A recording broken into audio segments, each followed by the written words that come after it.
Pura Pulaki, tempat suci peninggalan prasejarah. Sulit ditampik, lingkungan Pura Pulaki adalah sebuah kawasan suci yang bisa disebut sangat sempurna. Selain memiliki pemandangan alam menakjubkan, aura religius dan kesucian yang berpendar di kawasan pura dan sekitarnya akan terasa jelas, seakan masuk di sela pori-pori kulit. Sebagian umat yang sempat sembahyang ke pura itu bahkan kerap mengaku bulu tipis di lehernya sesekali akan tegak. Mungkin karena takjub yang berlebihan pada keindahan alamnya atau amat terkesan pada aura religius yang dirasakannya. Pura Pulaki berdiri di atas tebing berbatu yang langsung menghadap ke laut. Di latar belakangnya terbentang bukit terjal yang berbatu yang hanya sekali-sekali saja tampak hijau saat musim hujan. Pura ini tampak berwibawa, teguh dan agung, justru karena berdiri di tempat yang teramat sulit. Apalagi pemandangan yang ditampilkan begitu menawan. Jika berdiri di dalam pura lalu memandang ke depan, bukan hanya laut yang bakal tampak namun juga segugus bukit kecil di sebelah baratnya yang berbentuk tanjung. Kera-kera yang hidup di sekitar pura ini, meski terkesan galak, juga menciptakan daya tarik tersendiri. Pura Pulaki terletak di Desa Banyupoh Kecamatan Gerok Gak, Buleleng, sekitar 53 km di sebelah barat kota Singaraja.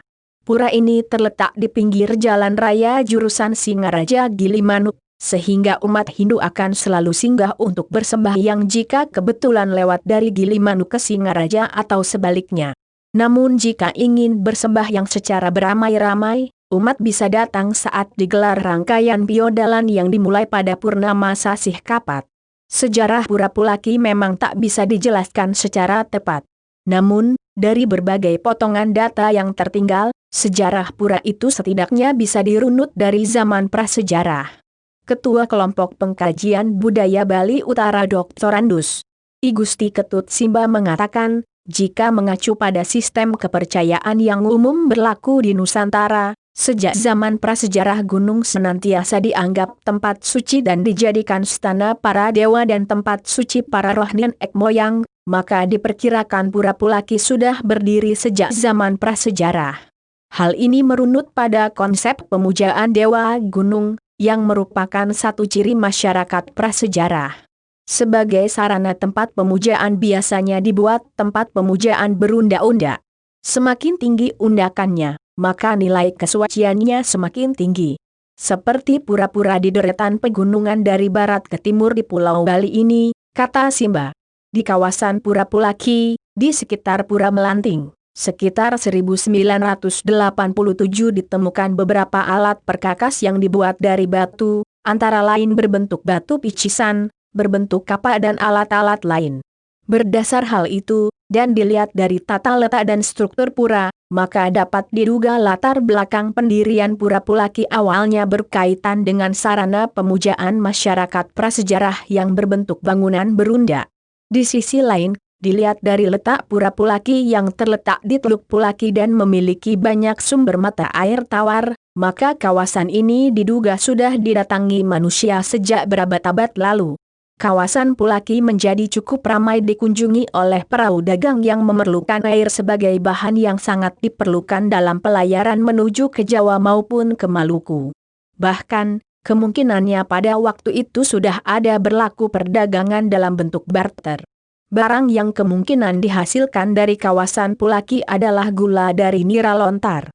Ini didasarkan hingga kini masih ditemukan tanaman lontar di sepanjang pantai dari Gilimanuk ke timur, termasuk Pulaki. Dari uraian itu, kata Simba, dapat diduga Pulaki sudah ada sejak zaman prasejarah, baik berhubungan dengan tempat suci, maupun sebagai tempat aktivitas lainnya. Hal ini berlanjut hingga peristiwa penyerangan Bali oleh Majapahit tahun 1343 Masehi. Dalam buku Ekspedisi Gajah Mada ke Bali yang disusun Ketut Ginarsa tertulis bahwa pasukan Gajah Mada turun di Jembrana lalu berbaris menuju desa-desa pedalaman, seperti Pegametan, Pulaki dan Wangaya. Menurut Simba, Pulaki juga pernah dijadikan pusat pengembangan agama Hindu sekte Waisnawa sekitar 1380 Masehi seperti tertera dalam buku Buana Tatwa Maharsi Markandeya susunan Ketut Ginarsa. Data lain yang menyebut tentang Pulaki terdapat juga dalam buku Dwi Jendra Tatwa karangan Gusti Bagus Sugriwa. Di situ ada tertulis, "Baiklah adikku, diam di sini saja, bersama-sama dengan putri kita Niswabawa. Ia sudah suci menjadi Batara Dalam Melanting dan Adinda boleh menjadi Batara Dalam Ketut yang akan dijunjung dan disembah orang-orang di sini yang akan Kanda pralinakan agar tak kelihatan oleh manusia biasa." Semua menjadi orang halus. Daerah desa ini kemudian bernama Pulaki.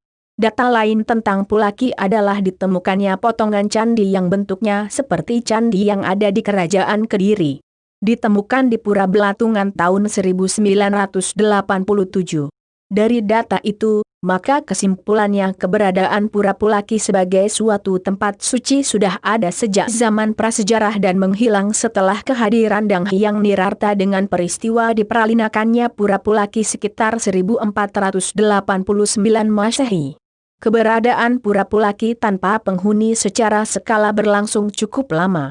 Pura Pulaki menghilang dari penglihatan skala dan daerah ini praktis kosong sejak 1489 sampai sekitar tahun 1920 atau selama sekitar 431 tahun.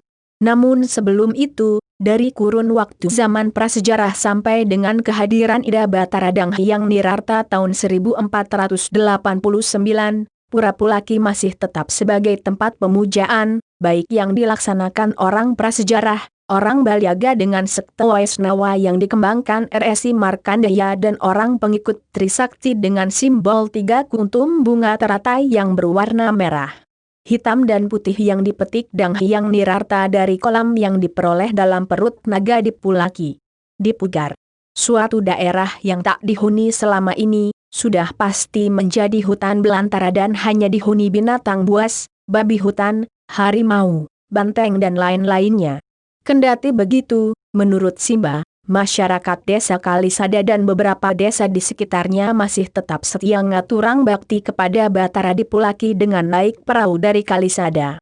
Namun saat itu pura-pura itu sudah tak ada lagi, sehingga pemujaannya dilakukan pada batu-batu yang ada di sekitar Pura Pulaki yang lokasinya berada pada tempat sekarang ini. Untuk itu, Simba menduga Pura Pulaki sebenarnya berada di dalam hutan, bukan di tempat yang sekarang ini. Lokasi pura yang sekarang diperkirakan sebagai tempat pengayatan karena warga tak berani masuk ke dalam hutan. Karena tempat ini sudah dihuni binatang buas, sehingga tak mungkin masuk ke pedalaman, katanya.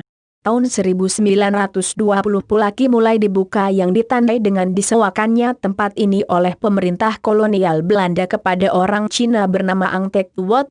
Kawasan itu kemudian dikembalikan sekitar tahun 1950 yang selanjutnya dilakukan pemugaran-pemugaran terhadap tempat suci di kawasan itu. Pemugaran Pura Pulaki dan pesanakannya dilakukan setelah tahun 1950. Menurut Simba, Pura Pulaki dan pesanakan, seperti Pura Pabaan, Pura Kertakawat, Pura Melanting, Pura Belatungan, Pura Puncak Manik dan Pura Pemutaran, tak bisa dipisahkan. Dilihat dari 7 lokasi pura-pura tersebut dan sesuai konsep Hindu hal itu termasuk konsep Sapta Loka, yakni konsep tentang Sapta Patala, yakni 7 lapisan alam semesta.